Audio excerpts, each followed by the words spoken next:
meu nome é Alexandre Martins e você está no canal Preparador Anônimo. Seja bem-vindo. Esse é o nosso segundo vídeo, contextualizando aqui essa nova visão, essa nova forma do sobrevivencialismo. 6 pilares de sobrevivência, mesclados com o Safa mais A. Vem comigo, vamos ver esse nosso segundo vídeo. Dando seguimento aqui ao nosso estudo, nós vamos falar agora diretamente sobre o que é os 6 pilares da sobrevivência. Então vamos lá. O modelo dos 6 pilares da sobrevivência da American Survival Guide University, e na real não é bem dela, né? É o contexto que ela desenvolveu na visão dela, e existem outros aí que já foram difundidos. Enfim, esse aqui é o nome que eu dei aqui para ficar fácil o entendimento. Ele adota uma abordagem diferente e linear para a sobrevivência. Os 6 pilares são comida, água, abrigo, segurança, comunicação e saúde. No sistema SGO, nenhum único pilar tem prioridade sobre o outro inicialmente. Começa a ter um conceito bem interessante. Cabe ao sobrevivente avaliar sua situação e, em seguida, focar no pilar que mais é importante naquele momento. Ou seja, assim como nós, quando discutimos o SAF mais A, se nós temos abrigo, pulamos para o próximo, etc., esse aqui também mantém o mesmo conceito. Nenhum pilar é prioridade. Prioridade é aquilo que se faz necessário naquele momento. Segundo a regra dos 3, né, um indivíduo não sobrevive 3 horas sem abrigo, 3 dias sem água, 3 semanas sem comida.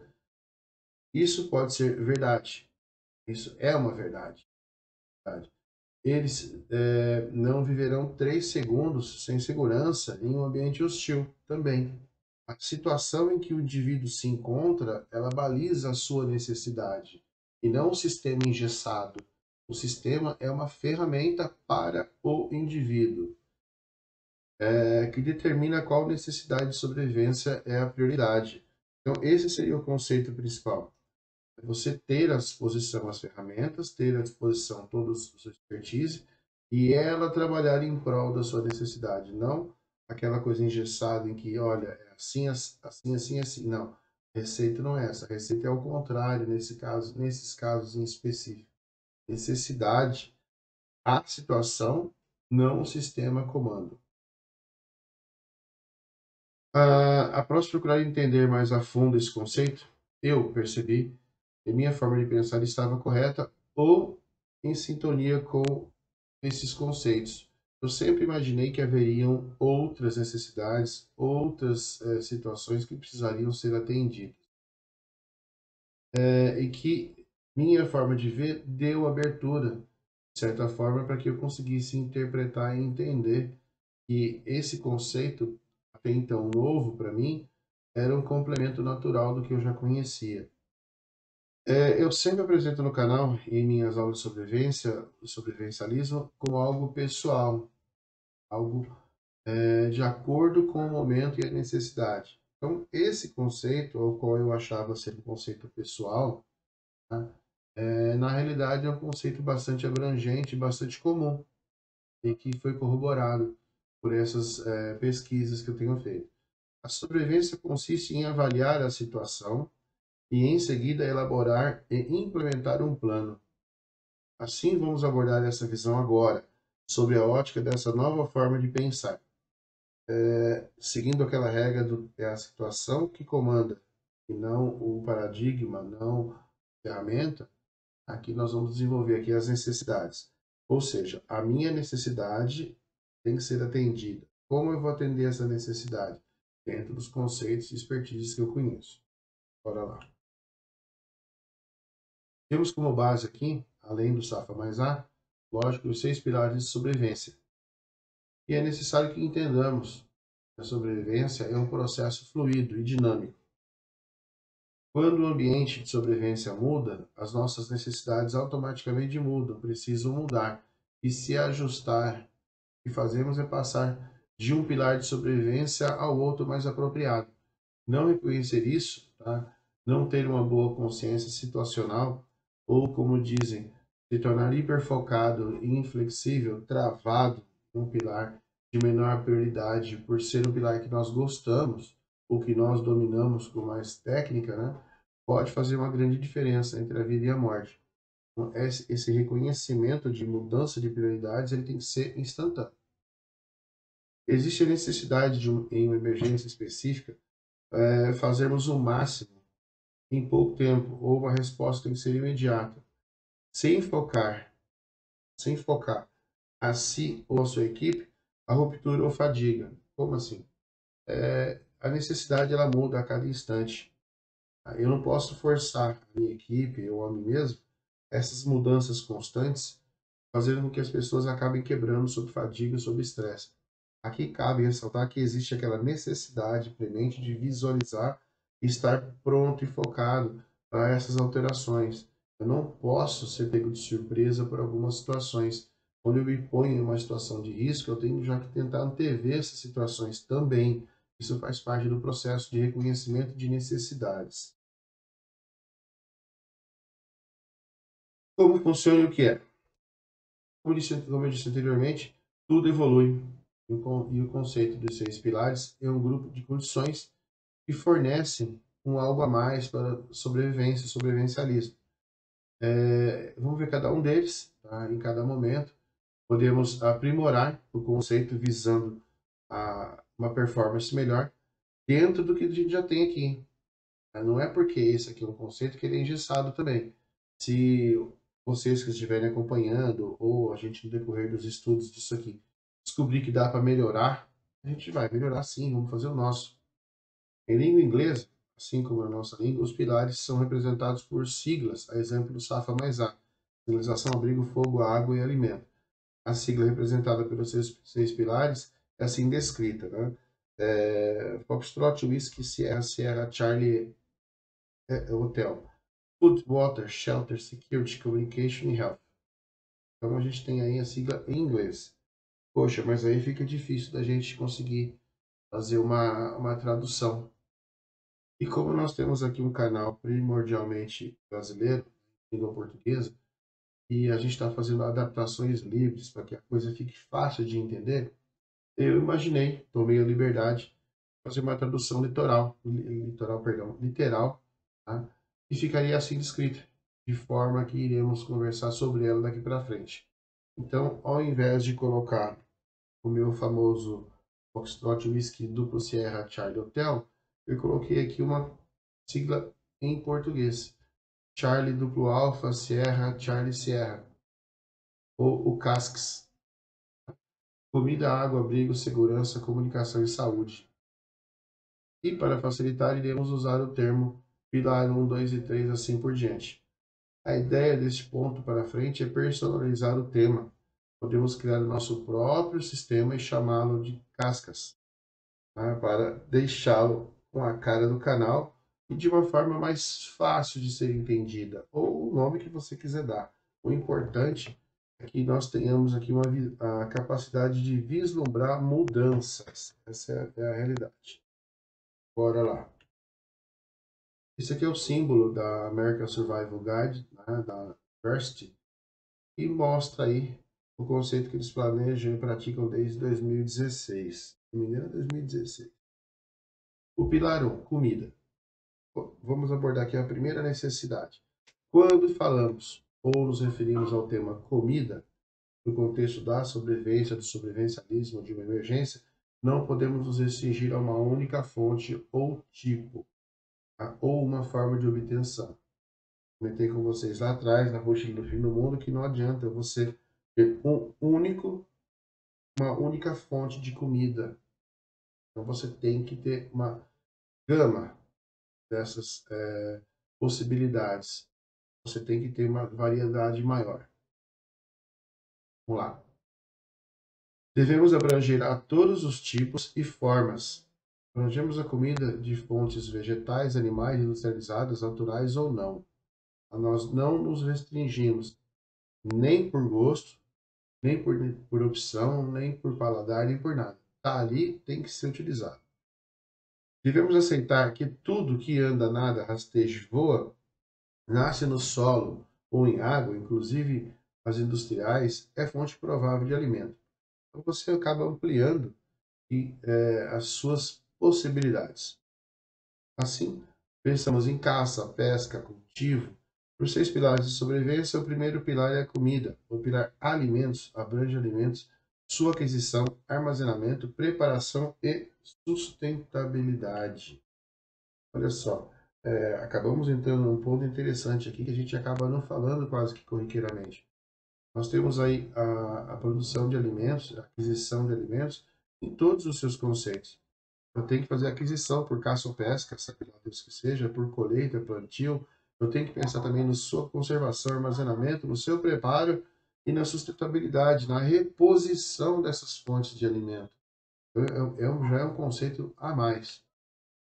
Aqui eu tenho algumas fotos, né, extraídas aqui da internet. É o sonho de todo preparador, né? Você tem estoques, você tem condições e você pode perceber aqui que são níveis de preparo. Você tem aqui na primeira foto acima uma casa, deve ser um porão, alguma coisa assim, que você tem lá suprimentos de comida pronta, etc. Aqui embaixo, na foto diretamente abaixo, você tem comida ensacada, fontes gigantescas de quantidade de comida. Parece ser um depósito muito maior. Comida ensacada, são os grãos, cereais, farinhas, tá? Para longa duração, longo termo. E você tem aqui uma outra residência com tudo bem organizadinho, bonitinho, as latinhas, aqui como a gente costuma imaginar que seja. E em cima você tem aquela comida pronta das mochilas de B.O.B. Então você tem aí comida industrializada, tá, de diversas formas e armazenadas, conservadas. A aquisição de alimento pode ser ainda dividida em vários grupos, incluindo o uso de armadilhas, técnicas de pesca, com ou sem equipamentos, e caça. Este último pode incluir armas que você constrói ou, né, você as tem. Inclui também uma compreensão sólida das técnicas de coleta, saber identificar as plantas comestíveis em seu ambiente é fundamental para a sua sobrevivência. Não adianta só saber caçar e pescar. Você vai ter um momento, determinado momento que vai ter que haver uma necessidade de coleta e obtenção de alimento de origem vegetal. Então, saber identificar isso é extremamente importante, tornando essencial entender como aplicar o teste universal de adibilidade. Esse teste universal de adibilidade, para nós, ele é o conceito dos dois testes que são apregoados, a regra Cal e o teste da ANAC, dos 5 minutos na boca. Consiste na avaliação do consumo de vegetais, onde avaliam-se as fontes vegetais de alimentos, tocando, degustando e depois comendo, ingerindo uma pequena porção do vegetal de cada vez, com longos intervalos entre eles. Use os intervalos para observar os sintomas ou sinais de intoxicação possíveis, ou reação alérgica por parte de uma planta consumida, etc. Ah, mas e se a planta for tóxica? É exatamente por isso que nós temos esses conceitos de adibilidade aqui, eles são necessários para que a gente consiga fazer esse tipo de situação. Lógico, se o sobrevivencialista dominar e conhecer o vegetal, o insumo, a planta, etc., esses testes acabam sendo desnecessários. Isso aqui se aplica àqueles indivíduos que não conhecem os vegetais em si. Visualmente, quando nós olhamos as plantas, insumos, eles são bonitos. Então, é um conceito humano. A primeira coisa que o ser humano faz quando come, ele não come com a boca, ele come com os olhos. Ele é bonito, agradável aos olhos, depois ao olfato, depois ao paladar. Então, dentro dessa aparência de bonito, podem haver plantas tóxicas aí no meio desse contexto. Então, existem plantas que são extremamente nocivas ao ser humano. Aquelas que nós estamos vendo aqui nessas imagens, aqui à direita, são plantas bonitas, são vegetais bonitos que nós visualmente achamos interessante. Ao passo que ao do outro lado também são plantas comestíveis, mas são visualmente não tão atrativas. Então, você tem conceitos que você tem que entender que não é porque não é bonito que não é comestível. Porém, o fato de também não ser bonito também já chama atenção. Então, são conceitos. Aqui no Brasil praticamos dois testes que são conhecidos como CAL, cabeludo, amargo e leitoso, regra pregoada junto ao SAFA mais A, consiste em identificar os alimentos pelas suas características sensoriais, como aparência, tipo, condição in natura e gosto.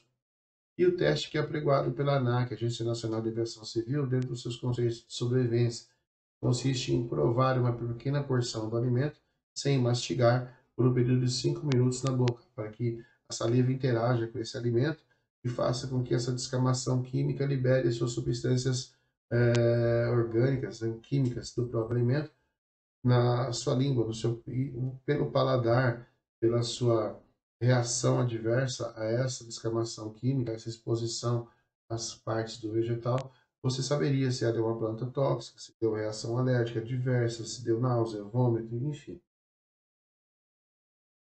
O armazenamento de alimentos inclui métodos de preservação desses mesmos alimentos, como defumar carnes, salgar e, se possível, refrigerar.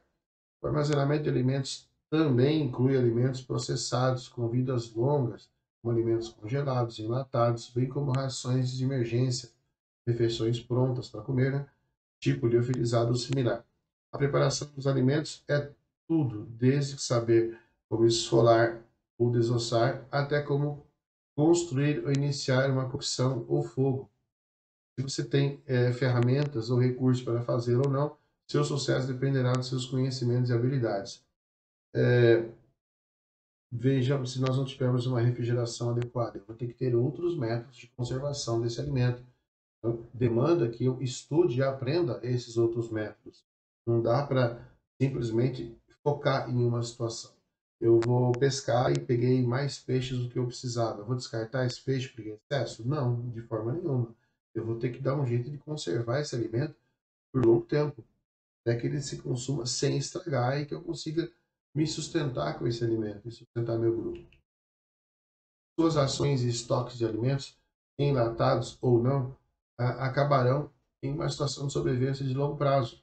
Nada é eterno. O sobrevivente precisará saber como plantar vegetais e frutas, criar animais como galinhas, coelhos, cabras, ovelhas, se ele for capaz de suportar um ambiente prolongado pós-desastre. Ou seja, não adianta eu contar somente com aquilo que eu já tenho. Eu preciso repor.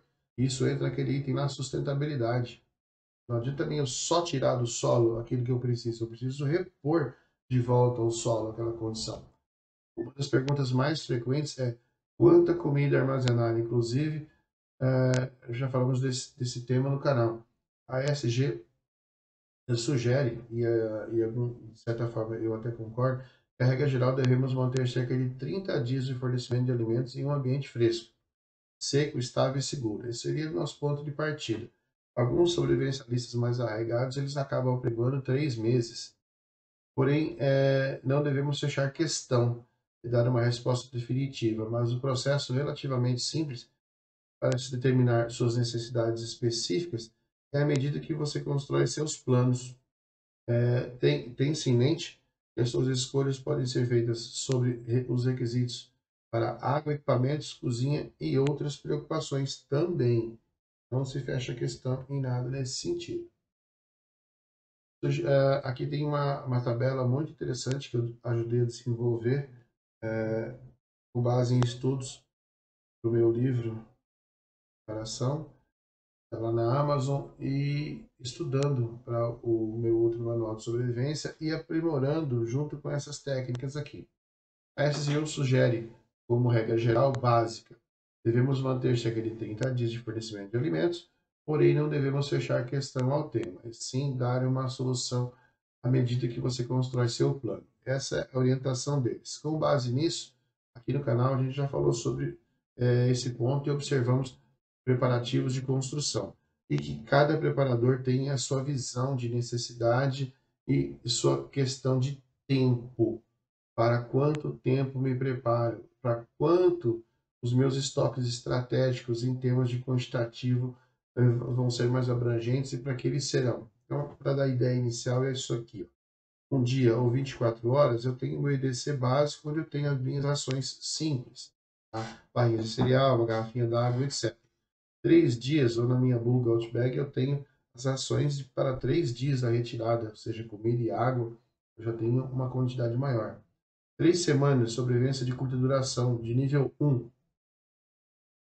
3 semanas, a princípio, a priori, se você for pensar, é pouco tempo, mas a gente está falando de quase 30 dias de comida, 3 semanas. Eu levei isso aqui em conceitos de três, para que fique mais fácil dentro da regra dos três também a compreensão. Com 3 semanas, a sobrevivência de curta duração. Imagina você 3 semanas em um ambiente pós-crise, tá, em que você tem que manter aí uma condição de água e comida. Você já tem uma quantidade maior. 3 meses, sobrevivência de média duração de nível 2. Isso aqui seria o ponto de partida de todo sobrevivencialista que teria estoque em casa. Em 3 meses de uma situação pós-crise, dependendo muito da condição natural, da condição extremada que a situação se ponha, você acaba tendo já um contexto em que, além de ser uma quantidade muito grande de alimento, de suprimento em si, você tem aí uma quantidade de tempo muito equivalente também. 6 meses de sobrevivência de longa duração de nível 3, depois 9 meses de longa duração de nível 4 e 12 meses de sobrevivência de longo termo extrema. Quando a gente fala de sobrevivência de 12 meses, eu particularmente já acho que é uma questão quase que irreversível. A gente saiu daquela situação do nosso ponto, onde nós estamos há 12 meses já em outro local. Então, a partir desses 12 meses, a sustentabilidade ela já tem que ser uma regra constante. A reposição desses alimentos, de água, comida, a interação com o meio, sempre sem destruir o meio, não adaptando o meio ao ser humano, adaptando o ser humano ao meio. É o que o ser humano não faz hoje em dia. Por isso que nós temos esse índice de degradação ambiental tão grande. O ser humano ele muda o meio à sua vontade, destruindo tudo. Tem que ser ao contrário. Nós temos que interagir com o meio, para que esse meio nos proporcione subsistência.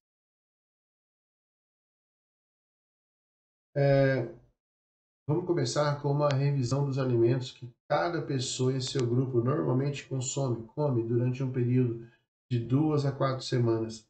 Isso lhe dará uma ideia do que? De preferências, de volume, de cardápio que você precisa considerar para o seu plano alimentar. Geralmente, um homem médio precisa aí de 2.500 quilocalorias por dia.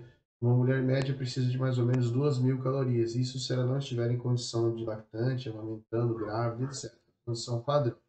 Suas necessidades reais podem ser maiores, dependendo do seu nível de estresse, esforço físico, etc. Isso aqui é um balizador. Então, precisa decidir quais são os tipos de emergência que você deve se preparar. Há um tempo eu escolher algumas preocupações, como desastres naturais, falhas de energia, quedas de energia do sistema de combustível, impulsos eletromagnéticos, conflitos civis, conflitos armados, como a gente está vendo aí na Ucrânia, etc. Ataques terroristas, em alguns casos, especialmente em alimentos e recursos hídricos, água. O colapso de governos, infelizmente, há muitas opções para a preparação. Então você tem que, nós, sobrevivencialistas, temos que começar a ver possibilidades. Algum tempo atrás a gente fala, as guerras elas não vão ir conflitos e não sei o que lá. Então nós temos hoje a realidade de situações diversas mundo afora, em que se você fosse o preparador nessas condições, nesses locais, você talvez não tivesse se preparado para tanto, porque a gente não imaginaria o que aconteceria. Imagina um preparador na Venezuela, um preparador na Ucrânia, um preparador em outras condições mundo afora. Então nós temos aí diversas condições e diversas formas. Ao se fazer o seu plano, observe que a vida útil varia muito de acordo com o tipo de alimento, ou seja, a validade, o método de preservação, e há cerca de 6 meses a 25 anos ou mais, dependendo do tipo de alimento. Você precisará fazer alguns compromissos entre as preferências do cardápio e os métodos de preservação disponíveis para suas preferências, espaço de armazenamento e o custo disso tudo. Além disso, tem o hábito de cuidar de cada lote de comida, ou seja, preservar, conservar, verificar se está tudo bem, se não está deteriorado, etc. Aos seus estoques, para que você possa girar alimentos de acordo com a validade e tente ampliar seus gostos de consumo, cuidando para que ele não expire. Bem, aqui a gente termina esse segundo vídeo e a gente vai continuar no próximo abordando um outro tema. Espero que você tenha gostado, tenha entendido. Qualquer dúvida, deixa aqui nos comentários pra gente. Eu agradeço a atenção de vocês mais uma vez. Fique com a gente. Damos continuidade no próximo vídeo. Forte abraço.